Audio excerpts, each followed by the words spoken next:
దిగ్గజ క్రికెటర్ అబీద్ అలీ కన్నుమూత. ఓవల్ టెస్టుల విజయానంతరం అబీద్ అలీ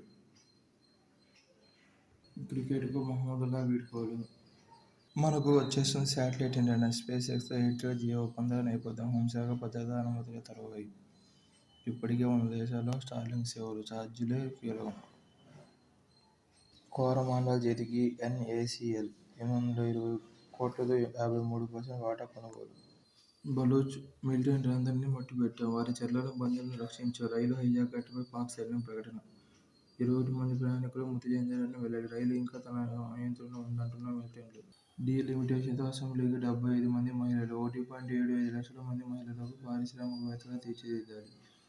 టీడీపీతోనే స్త్రీ సాధికారతకు బీజం. శాసనసభలో సీఎం చంద్రబాబు. నిరుడు లోక్సభ ఎన్నికల నాటికి దేశవ్యాప్తంగా ఓటర్ల సంఖ్య 98 కోట్లు.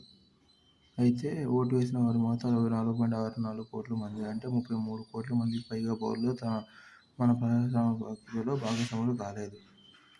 ఒక్క ఓటుతో జయాపజయాలు నిర్ణీతం అయ్యే మన వ్యవస్థలో ఎన్నికలకు ఎవరు దూరంగా ఉన్నా ప్రభావం సమూహంపై పడుతుంది. అంతరిక్షాన్ని జల్లెడ పట్టి విశ్వ జన్మరహస్య ఛేదన లక్ష్యంగా స్పియర్ఎక్స్ టెలిస్కోప్ను ప్రయోగించిన నాసా. చౌకైన కొత్త తరం పోలియో టీకా. అందరికీ అందుబాటు ధరలో కొత్త తరం పోలియో టీకా త్వరలో అందుబాటులోకి రానుంది. లీడ్స్ విశ్వవిద్యాలయం నేతృత్వంలో ఈ టీకా ఆవిష్కృతమైంది. సుంకాల సునామీ. ఉక్కు అల్యూమినియంపై 25% ట్రంప్ దెబ్బ. అమెరికా ఉత్పత్తులపై సుంకాలతో ప్రతీకారం.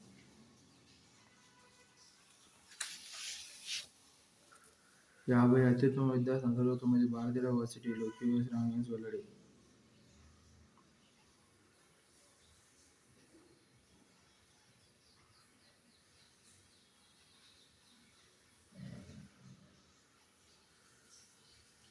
వివిధ సబ్జెక్టుల్లో ప్రపంచంలో అత్యుత్తమమైనవిగా గుర్తించిన 50 విశ్వవిద్యాలయాల జాబితాలో 9 భారతీయ విశ్వవిద్యాలయాలు విద్యా సంస్థలకు స్థానం దక్కింది. లండన్కు చెందిన కాకిరెడ్డి సైమండ్స్ క్యూఎస్ సంస్థ బుధవారం 15వ సబ్జెక్టు వారీ ప్రపంచ విశ్వవిద్యాలయాల ర్యాంకింగ్ ప్రకటించింది. మెటల్ మైనింగ్ ఇంజనీరింగ్ విభాగంలో ధనబాద్లోని ఇండియన్ స్కూల్ ఆఫ్ మైన్స్ ప్రపంచంలో 20వ స్థానంలో నిలిచింది. మన దేశ విద్యాసంస్థ అగ్రస్థానం పొందింది.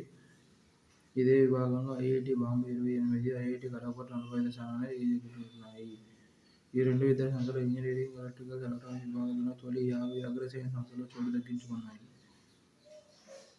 వ్యూహాత్మక భాగస్వాములుగా భారత్, మారిషస్. ప్రధానులు మోదీ, రామ్ గులాం నిర్ణయం. మారిషస్లో తన 2వ రోజు పర్యటనలో భాగంగా ప్రధాని మోదీ పోర్ట్ లూయిస్లోని చాంబ్లీ మార్ష్ వద్ద జరిగిన దేశ జాతీయ దినోత్సవ కార్యక్రమంలో ముఖ్య అతిథిగా పాల్గొన్నారు.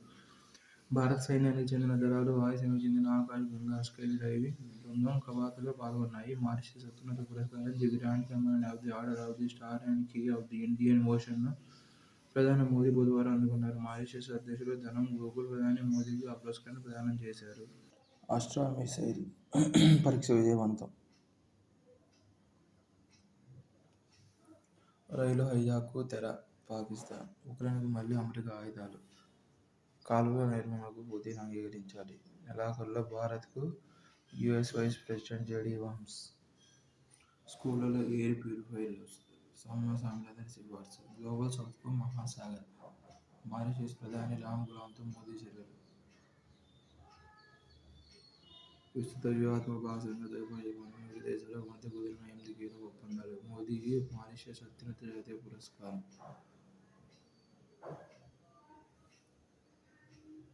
Mutual and holistic advancement for security and growth across region. Mutual and holistic advancement for security విజన్ను మోదీ ప్రకటించిన ప్రాధాన్యత సంతరించుకుంది. గాయాన్ని గంటల్లో మాన్పే మాయా చర్మం. మార్టేరు వరి సరిలేదు మరి. ఎంటీయూ 10 ఏళ్ల వైభవం. త్వరలో శతాబ్ది ఉత్సవాలు. మార్టేరులో దేశంలో పురాతన వ్యవసాయ పరిశోధనా స్థానం. 1925 బ్రిటిష్ వారి హయాంలో ఏర్పాటు. 70 రకాల వంగడాల ఉత్పత్తి. దేశ విదేశాల్లో సాగు. బాస్మతి సహా ఎగుమతి చేసిన బియ్యంలో 30% మార్టూరువే. 13 రాష్ట్రాల్లో 1.10 కోట్ల హెక్టార్లలో సాగు. ఏటా 35,000 కోట్ల ఆదాయం. 1925 నాటి బ్రిటిష్ ప్రభుత్వం పశ్చిమ గోదావరి జిల్లా మార్టేరులో 75 ఎకరాల విస్తీర్ణంలో పరిశోధనా కేంద్రాన్ని ఏర్పాటు చేసింది.